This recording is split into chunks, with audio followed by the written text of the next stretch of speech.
There are other operators that were not covered in this chapter and are more advanced and not necessary to know at this time.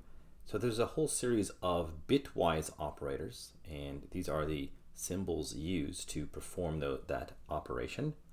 And this is when we want to do calculations or operations on, say, the zeros and ones of a variable value, and just something that is not important to know right now, but they do come in handy if you are doing some more advanced Python work.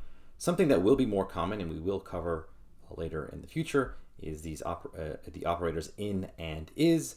These are both Boolean operators in the sense that they will return a Boolean value, will determine whether some value is in another, say, list of values. This is where the in operator comes in, like is 5 in some list of values. We will use the is operator to determine whether or not one object is the same as another. So we'll say, is this object the same as this other object? And that will say, well, Python will evaluate that as true or false.